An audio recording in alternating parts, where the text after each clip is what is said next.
નમસ્કાર, આમ nation plus news હું છું આપની સાથે પ્રગતિ. હિંમતનગરના મોતીપુરા હાથપતિ કેનાલમાં ગાય લપસી જતા કેનાલમાં ખાબકી હોવાની માહિતી સાંપડી રહી છે. સાબરકાંઠા જિલ્લાના હિંમતનગરના મોતીપુરા હાથપતિ કેનાલમાં ગાય લપસી જતા કેનાલમાં ખાબકી હોવાની માહિતી સાંપડી રહી છે.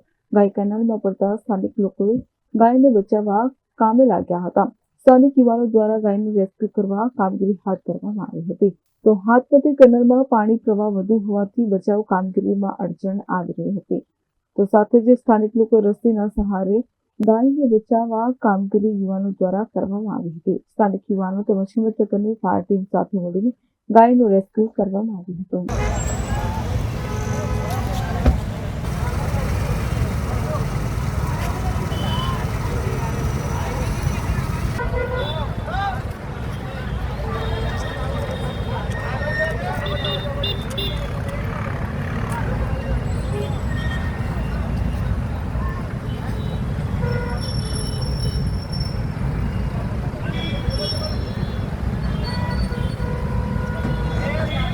Jitendra Solanki, nation plus news, Sabarkantha. સમાચારોનો સતત અપડેટ મેળવવા માટે અમારી નેશન પ્લસ ન્યૂઝની યુટ્યુબ ચેનલને સબસ્ક્રાઇબ કરો, બેલ આઇકન દબાવો અને જોડાયેલા રહો ફેસબુક, ઇન્સ્ટાગ્રામ અને ટ્વિટર પર.